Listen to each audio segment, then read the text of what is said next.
25,000 crores a month. You're absolutely right. The amount of revenue that we generate is close to around 3.5 lakh crore rupees. We won the same price as of Gurgaon and Bangalore.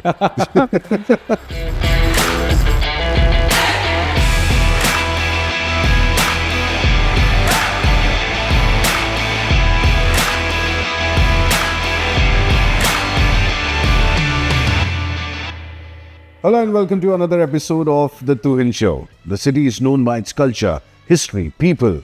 We bring you the people of one such city in Icons of Bengaluru.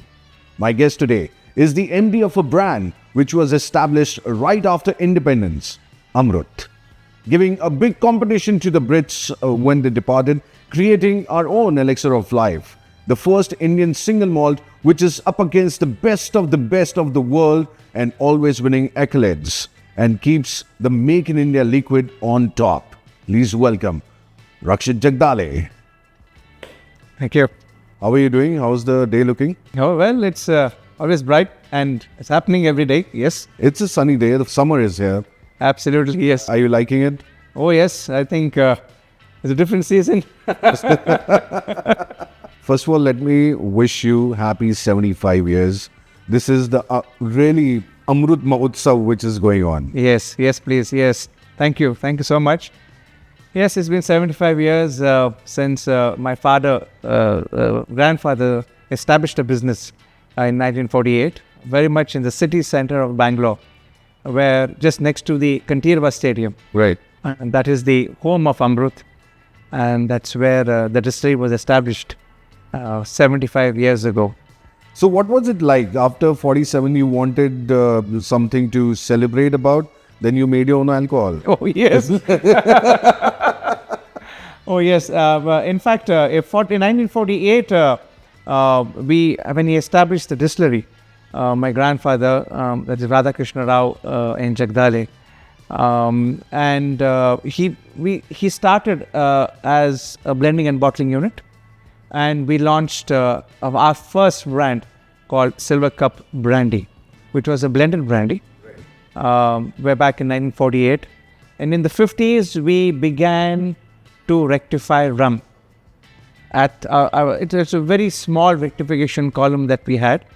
And we began to rectify rum in 1950s. And around 50s, we launched Amrut XXX rum. Right. So these were the first two brands that we launched, Silver Cup in 48, Amrut XXX rum in 55, 56. And the same Amrut rum we introduced in the canteen stores department in 1963 as a contract rum. And that one rum was so popular. Even today, there's a lot of brand recall for Amrut XXX rum within the canteen stores department. So it's been a wonderful journey so far. So from rum, you dabbled into brandy and then got into blended whiskey, where you introduced molasses and malt, and then got into all in all malt whiskies, and then came the amalgam. Oh, yes, absolutely, yes. Which changed the world and which changed Amrut's face, India's face in the world. Yes. See, the journey actually, of course, began in 1948 with my grandfather. And in 72, my respected father joined the family business. And it was then that he pioneered the concept of premiumization way back in the 70s itself. So when he joined, we began to distill brandy from a well-known variety of grape called Bangalore Blue, which is still grown on the outskirts of Bangalore, which is very good for table wine, but also you can make outstanding brandy out of it. Right. So we began to distill brandy in 76. We moved on to distill malt whiskey in 1980. So basically we were adding and maturing it. We had a very small maturation warehouse within the heart of Bangalore. This was, I'm talking early 80s, right. 81, 82, with probably just about 50 to 100 casks. And we would mature it for a year and a half, and we would use it for blending it. And in the 80s, we launched a very popular brandy called Bijoy's, which is even popular today. It's called Bijoy's Blended Grape Brandy. and we also launched a whiskey called Prestige Blended Malt Whiskey. So a large percentage of the matured brandy and matured whiskey went into Bijoy's and Prestige respectively. What's the Amalgam story? Amalgam hitting the international market first in Glasgow. You are going all out, the freshmen out of the college, of the B school, and you're taking all the samples across the world. People are drinking it, and they're like, oh, this is like Speyside, but it is coming from India. Yes, absolutely. Well, in 2001, my father sent me to the University of Newcastle upon Tyne in northeast England. And as you know, this was in October 2001. And in 2002, just want to get your certificate that you've graduated with an MBA degree, you have to complete a thesis, a project work. And I still recall, it was on a Sunday, and I was walking down the high street in Newcastle. It's known as Northumberland Street. And my father calls me, I still vividly remember, and says, what are you doing? I said, I had my lunch, I'm just taking a stroll. I said, what are your plans for the project? I said, I want to do a theoretical project on supply chain management. Theoretical project? No. Why don't you try and see if there's a scope for marketing an Indian single malt whiskey within the Indian restaurants in Great Britain? I said, that's fantastic, but how are we going to do that? He said, don't worry about it. I'll have miniatures shipped across to you to Newcastle, so you can do your thesis, and I would like you to present, do a live project for the company and present a report. It was a marketing and financial feasibility report for launching an Indian single malt whiskey. Obviously, it was Amrut in the Indian restaurants in the UK. So, bulk of my survey was done in Newcastle, in Glasgow, in Edinburgh, in the Midlands, in Birmingham and Manchester, and a little bit in London as well. And 2002, I presented the project to my father. He was very excited and very interesting. And during the project that I undertook, during the sampling sessions, people liked the quality a lot. I'll take you through a very small incident. This was around, it was in August 2002. We had our first importer called Alistair Sinclair, who was our first importer for the European Union. My father and him were great friends, so he helped me to do the survey in Glasgow. So we went to this pub called Potstill in the center of Glasgow. And if you happen to go to Glasgow, you should not miss it. He has got the most amazing collection of malt whiskies in the world. Right. So we went there in the afternoon and we met the then owner, Mr. Ken Story. And he tasted it. It was around 1 o'clock. He was extremely happy, impressed with the quality. Right. He said, this is outstanding malt. Come back in the evening. I will offer it to my consumers as an anonymous malt. Okay. Let us try and elicit some feedback. So we popped back I went back there by about 6 o'clock, and we were sitting at the corner table and observing the consumers. So he pours a little dram under the table and gives it to these 3-4 consumers who have come. And everybody looks at it, they look at the color, they tasted it, and they say, oh, this is a 12-year-old Irish whiskey, this is a 10-year-old Lowland whiskey. he said, not at all, it comes from India.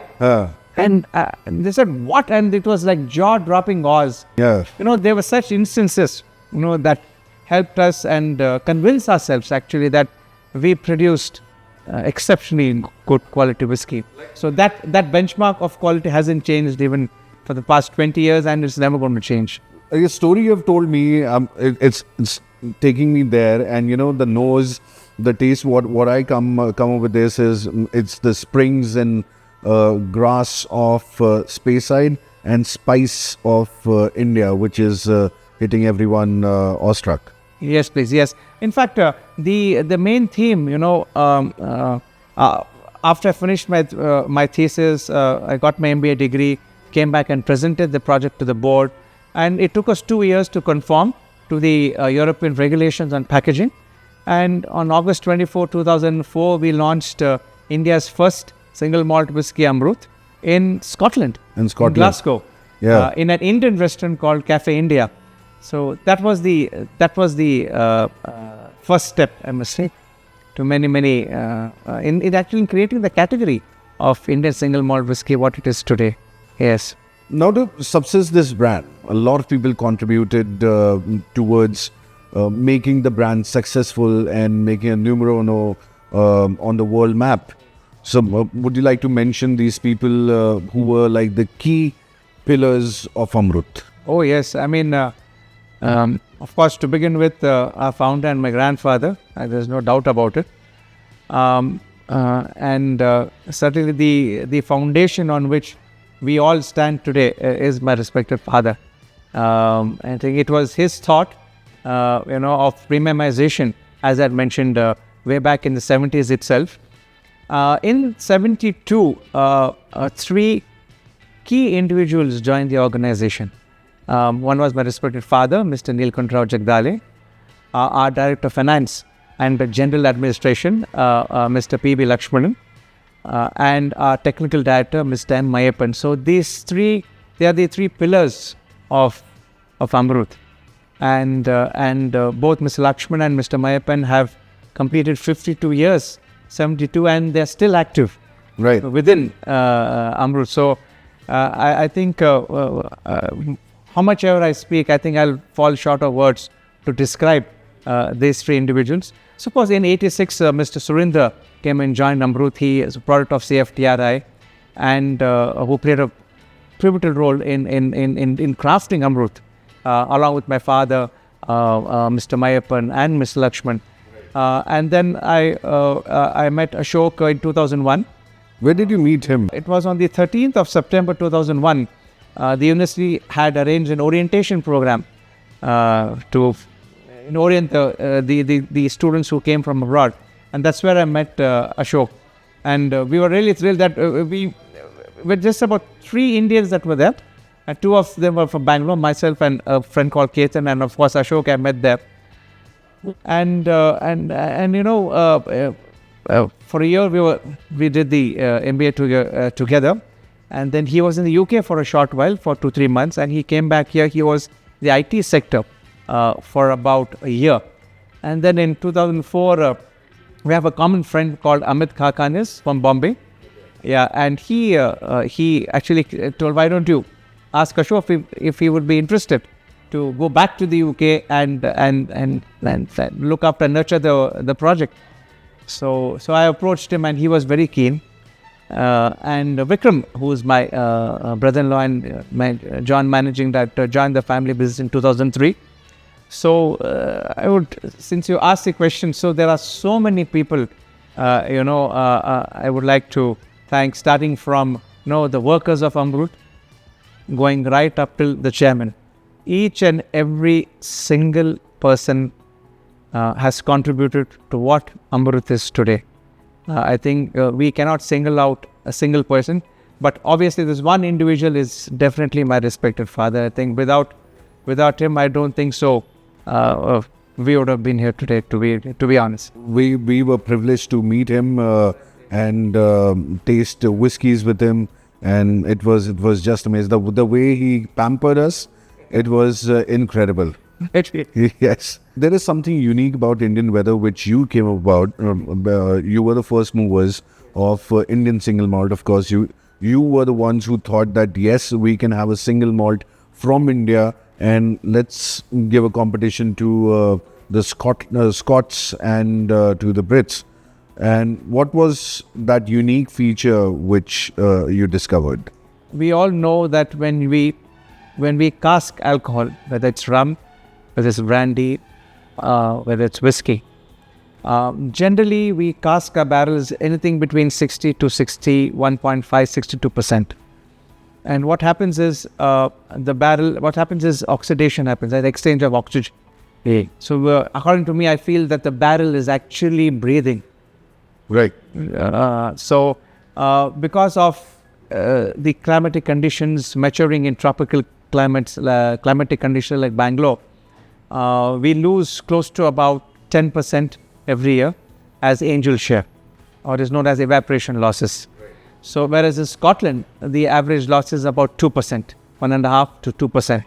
So actually alcohol in general, whether it's rum or whiskey, ages faster, I would say, in tropical conditions than in temperate climatic conditions. So that's why if you take whiskies that or rums that come from Caribbean islands, they are matured for these standard rums are matured for 2, 3, 4 years. And the age profile of those rums is 12, 15 years. Likewise, when we mature our whiskies in India, it is more or less a known factor. A 3-year-old is equivalent to a 9 or a 10-year-old whiskies or alcohol that is matured in temperate climatic conditions. That's so yeah, I think alcohol matures faster in tropical conditions. To give an example, my father would always give this analogy. It's like a fruit. You get an unripe banana, and you keep it in the conditions, say in Bangalore, for about 2 days. Third day it would ripen. Right. You get an unripe banana and keep it, say, in Scotland, and it would take time for it to ripen. It's as simple as that, to give a very, very simple example. So I think we are able to churn out whiskies much quicker. Do you think you contributed to the economy of India after independence? You were one of the major ones contributing to the economy of India. See, I would not like to single out Amrut itself. If you look at the alcohol industry as a whole, if I can pitch that to you, we generate a lot of revenue to different individual state governments. 25,000 crores a month. No, I think, yeah, it is. You're absolutely right. The amount of revenue that we generate is close to around 3.5 lakh crore rupees. If you convert that into, say, US dollars, it's close to about 38 to 40 billion dollars in revenue. Now, I wish, honestly, that revenue went to the central government, but it goes to individual states because alcohol taxation, like in the US, it's a federal subject. Right. Karnataka is different. Maharashtra views alcohol taxation differently. Haryana views it differently. Say, Assam views it differently. And so we have been contributing in our own way. And a large portion today of alcohol revenue, the individual state governments are dependent. Almost to 25, as low as 20%, can go up to 30-35%. So yes, we silently we have played our role, I would say. No, we also contributed through our taxes. Yep. Yes. Yes, we've been contributing a lot. Yes, absolutely. So if I want to take interest-free loans from you, I can do that. Interest नहीं दूंगा, पैसे वापस कर दूंगा. That was a good one. Yeah. Okay. Single malt made debut in 2004 in Glasgow. Then 2010 it made a debut in India. Amrut is all over the place. It is on the world map. What was the reaction you got from? Reaction was people were completely in awe. So in 2004 we launched in Glasgow. It was only in 2010 that we introduced Amrut single malt whiskey in India, saying that India is capable of producing top class single malt whiskies. So once we had that certificate abroad, then we introduced it in India. There was a Welsh whiskey called Penderyn, and we were there. We were just two. Then now you have the world of whiskies. You have whiskies coming in from Australia, whiskies coming in from Taiwan with Cavalan. Of course, India, you have host of whiskey single malts coming in from India and England and France and Germany. So now the world whiskey category for single malt whiskey is growing. Right. Yeah. So the acceptance was difficult to begin with, and in 2010, Jim Murray rated Amrut Fusion very highly, gave it 97 out of 100, and gave it the third finest malt whiskey in the world. And that was one of the defining moments. That was not your marketing strategy, na, to pay Jim Murray and get a please, thing? No, not at all. I think I must say that Mr. Jim Murray is a man of tremendous integrity and honesty. We have all read his whiskey Bible. Yes, tremendous integrity, and we respect him for that. And he'll always have a special place within our heart for Jim is concerned for Amrut. Yeah, every year he's been coming out with the Bible, and that's the only Bible people are buying every year. The whiskey Bible, yes. 43 single malts, 32 blended whiskey, sold across 56 countries. It was not easy. It was a Herculean task. You have come a long way. It's been 75 years. Why some of the expressions not in India? Well, see, most of our expressions are at cask strength. That is bottled 50% and above. In India, according to the FSSAI regulations, we can bottle anything between alcohol, spirit, and we bottle anything between 37.5% and to a maximum of 50%, not going beyond that. So, that being the case, most of our special editions we launch abroad at higher than 50%. And we are very keen to introduce more products in India itself. But frankly, we don't have enough quantity to sell, to cater to the global demand, including India. And like people say, it's a nice problem to have. So we're working around the problem. I think in 2025, I think there'll be good amount of Amrut coming through the production line so that we can hopefully meet the global demand. I want to talk about the fun fact which a lot of people don't know. You started off as an alcohol company to give alcohol for cough syrups, to make cough syrups. Yes. And then your grandfather realized कि इसका तो शराब बनाते हैं. No. I think way back in the mid-40s, and he came with a very strong BSc background. He is a graduate, a science graduate with bachelor's in science. And pharma was his passion. So probably that was, I presume, I should have asked my father that. He would have certainly known. Or maybe I must ask Mr. Lakshman, who worked extremely close with our founder. Probably he'll be knowing as to what was probably one of the main reasons for him to move into the IMFL space, into the distilling business. So probably, yeah, I think as an offshoot to the pharma business, you are absolutely right. Probably he would have thought in those days, for sure. Let's make more money. India is independent. Yes, of course. The first Make in India move. Yes, absolutely. Yeah. What do you have to say about excise law in India? Well, it's complicated. And each state, as I had mentioned, because of the federal nature of taxation in India, it's a extremely regulated business. These were laws which were laid down by the British. I think they have moved on from the draconian laws that they had laid down way back in before 1947. I think we're still holding on to that to dear life, I guess. I think the thought has to change. I think over a period of time, I think it will mature and it will evolve. I'm hoping so.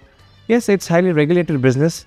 Mature democracies are now coming to realize that regulating an industry, it's not good for the industry, but a certain amount of deregulation is certainly required. We won the same prize as of Gurgaon and Bangalore. Well, I don't know whether that's going to ever happen, because the prohibition is in that charter of the constitution that states must endeavor to bring in prohibition. So until that is addressed, I don't think so. There can never be a common alcohol policy in the country, never. States are interested because we as an industry contribute enormous revenue to respective state governments. As I had mentioned, close to 3.5 lakh crores, which is equivalent to 2 months of the entire country's GST. Wow. So it's not small amount. So I wish state and central governments take note of this and give us the respect that as any other industry gets. That's only a request that we have from an industry perspective. But what was your childhood dream? You always wanted to be in the alcohol business, or you wanted to do something else? Well, we grew up in a distilling family. So my aspiration was and desire was to follow my grandfather's and my father's footsteps and join the family business. Alcohol was in the blood.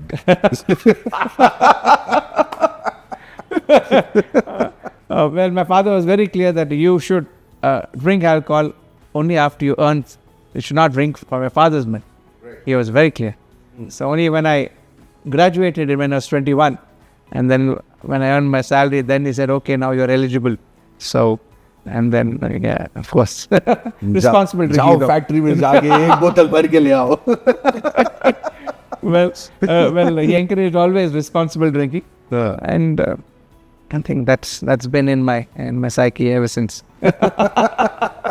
Then one thing, there are no miniatures, there are no merchandise. You don't need marketing, because we are like the pioneers of Indian single malt. We don't need marketing. Why these things are not there? Well, that's a good question. I think a lot went in between 2004.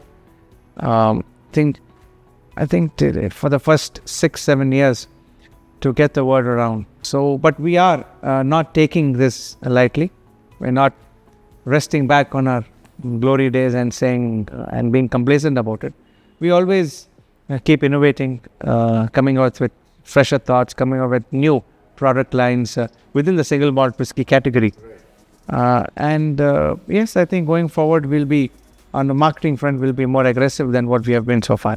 Yes, people want those miniatures. Questions came from Dubai that why there are no miniatures. I think probably from April, May onwards, we've set up a new bottling line, which is capable of bottling starting from 50 ml, going up till 4.5 liters. So we'll be bottling the miniatures on that line. Don't worry, it's going to be pocket friendly in your pocket very soon. Absolutely.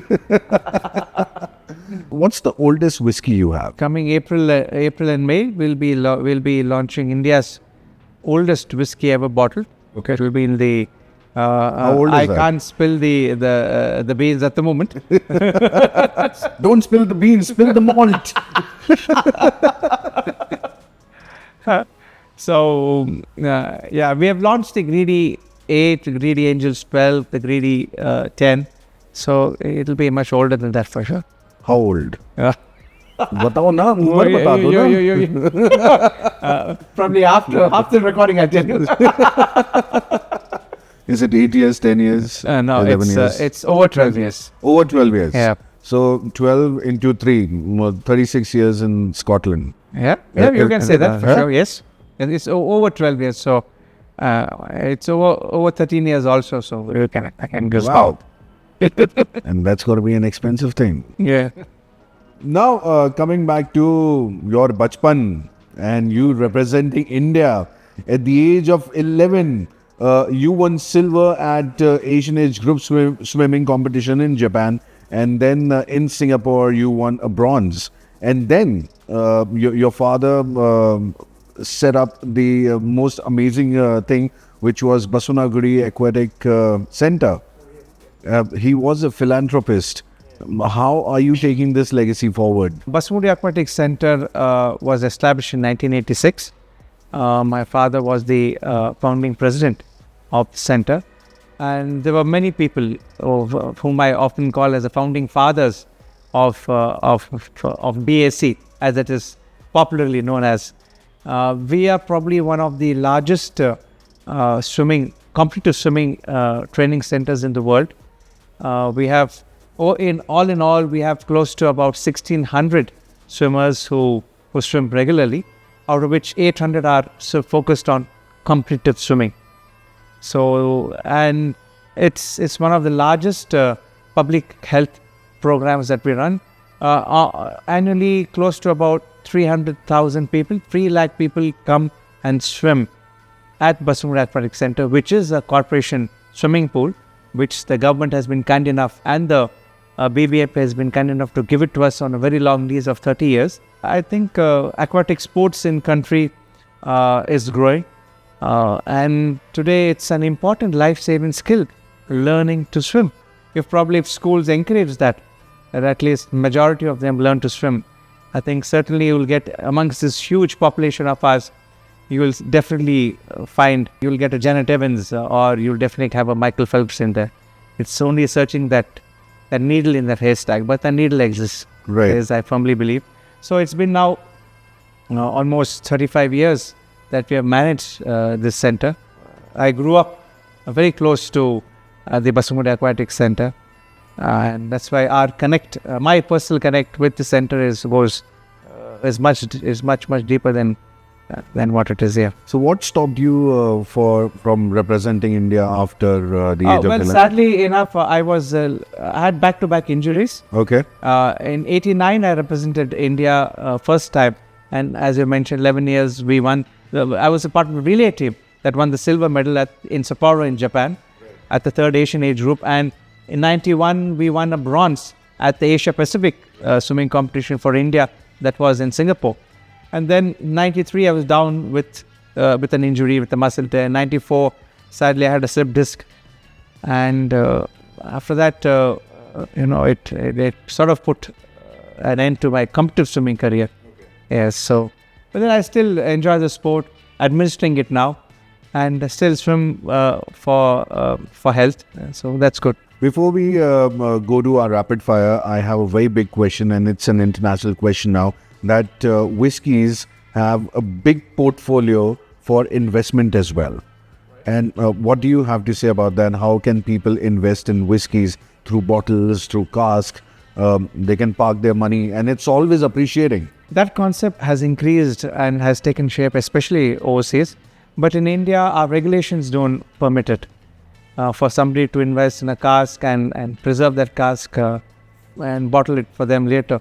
So we are working with our state government over here in Karnataka to see that that mindset changes. And I must say that without Amrut would not have been here today without the support of the government of Karnataka. My idea is, I don't know if people have started this or not, there are gold bonds, right? There can be whiskey bonds as well, where you don't have to sell the liquid, but the bond, which is always appreciating. So why not get into the whiskey bonds rather than selling the casks? It's a wonderful concept, a very creative idea, in fact, must give life to that thought.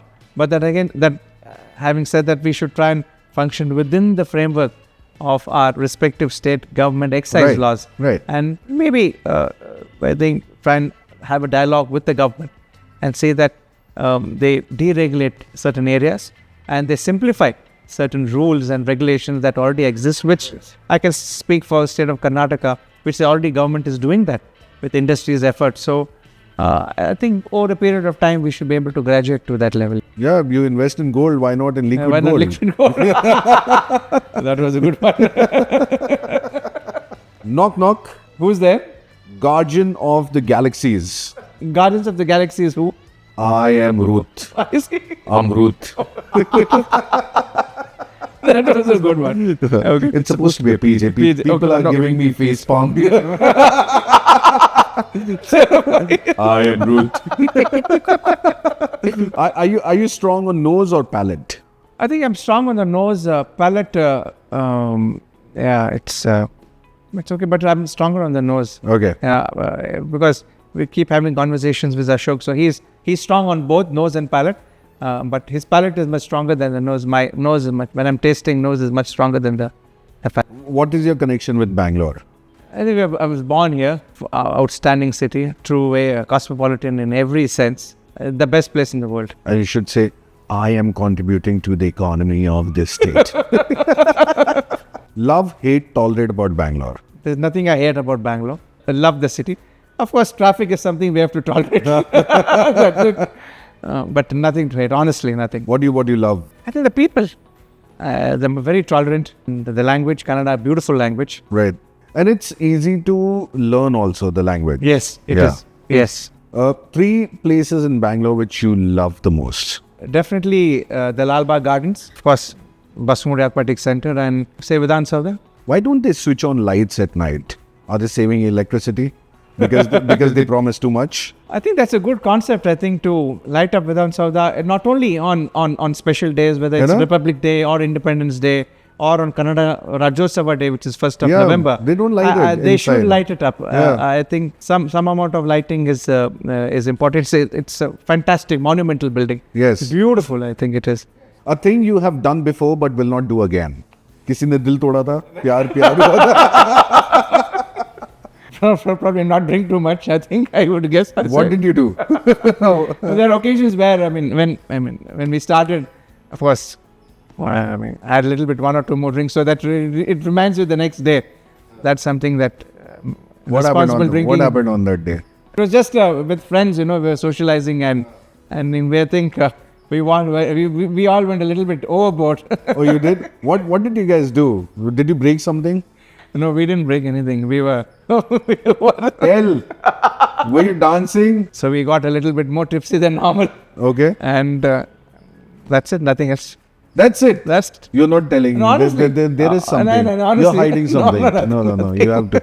What's the most romantic thing you've ever done? Was that night only when you drank too No. much? Definitely not. Taken my wife out for a surprise dinner when I first met her. I went and surprised her. She comes from Pune, so that was she was quite surprised when I did that in the What evening. was the surprise like? What did you do? I went, ended up there in the evening, and she's quite surprised to see me. So we just went out for dinner, and that was it. That was the most romantic That's thing one you've thing I ever ever done. done. Where's your brother-in-law? What is wrong with him? Why is he not so romantic? What's the most romantic thing he has ever done? Tell me. You're asking me? See, when people have rough day at work, they go home and drink. If you have rough day at work, do you start drinking here? No. No, definitely not. No. We never drink on the job. Okay. Off duty, yes. If it's a rough day, it's not that we have a rough day, we go and hit the bottle in the night and doze off. No, it's not that. It's not that. It's always responsible drinking. The 75-year legacy is there for a reason. Yeah. Yeah, true. Absolutely. What's your go-to dance move? Let's do 1, 2, 1, 2, 3, just, yeah. Holding someone or just... Alone. I mean, if my wife is there, obviously I have to hold her. Otherwise, alone. What is the move? Show me the move for the camera so that we can have some at least 5-second move we can have. The most scandalous thing you have ever heard or you would tell your kids? Well, there was this incident in Ooty where, as you know, Bijoy is a very popular brandy over here in Karnataka, in South India. This particular brand is not available in state of Tamil Nadu. We have a guest house there, and whenever we used to go to Ooty to spend a couple of days there, we used to carry a bottle or two of brandy from here, from the retail shops here. And so we had left, I think there was 2 bottles of brandy that were left at our guest house for some time in, I think it was in late 1990s, I remember, 99 or 98. There was a thief, obviously, who broke into the guest house, and along with a few clothes that we had left, he picked up these 1 bottle of brandy, Bijoy's brandy, and we launched a complaint saying that clothes and a bottle of brandy is missing. And you will not believe it, the police went and nabbed the thief, and he was denying. He said, how on earth you got this brandy bottle of Bijoy's, which is not available in this state? It's lying in it's lying at home. Then obviously he said, yes, I picked up the clothes along with this brandy. So there was one more case which came in the newspaper that somebody was bribed with the Amrut case. oh yes, there was a bribe that instead of paying money, I think the bribe was more lure them into accepting the bribe. Was a case of Amrut fusion.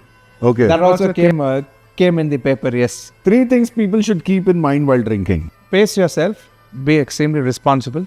Be very watchful of your drink. Never leave your drink half empty. So always finish your drink and then you can. Don't let it go waste. Let it go waste. It's the elixir of life. Don't let it go waste. Or if you want to go and meet somebody, always carry your drink with you. What was the last lie you have told? Oh, it came in your head. Yeah, we had a small get-together at home, my cousin. So my wife said not more than a drink. So I said, I went a little bit ahead. I said, no, I've just stuck to 1. So that was. Please don't put that up, huh? Yeah. You had more than 1. And you lied to your wife. You're gone, man. I need just 2 cars to hide this question. If you have to take any historical figure out to taste your whiskey, who would that be? Maybe Julius Caesar, I would say. Julius Caesar. Yeah, he was one of the most benevolent emperors of the Roman Empire. Probably with him, probably, I guess. And he would have more men in his army and they can take your cars, give it to them. And do the big marketing of that. What do you have to say about your style? What is style for you? I think my wife keeps telling I'm very orthodox in the way I dress and other things. So I'm not in tune with the times, I guess. But I'm happy with how I dress. More formal most of the times. Right. I've never seen you in a jeans. No, and normally I during college, yes, even in college itself, it was I would wear cotton trousers, jeans very, very, very rarely, very rarely. If you could create a cocktail inspired by the spirit of Amrut, what would it be called? I think call it Amrut Mahotsav itself. So 75 years of Bharat, 76 years of Bharat and 75 years of Amrut, you go hand in hand. Absolutely, yes, yes, yes. We do. What is your message to people? The message to people is be patriotic, love your country more than anything else. That's my message to people. Well, thank you so much for giving your time and lovely chatting with you. It's been an experience, especially the rapid fire, and thank you so much, as I mentioned, for your love for Amrut and patronizing the brand. Thank you so much. Very difficult to churn out things from you. Yeah, very difficult. But so lovely to talk to you. Rakshit Jagdale is the MD of Amrut. They're celebrating 75 years of Amrut. Many congratulations once again. Thank you so much. Thank you. Well, as the great Ratan Tata said, in the game of wealth, patience is the currency that pays highest dividends. Rakshit Jagdale, MD of Amrut Distillery, an icon of Bengaluru. This is the Tuhin Show.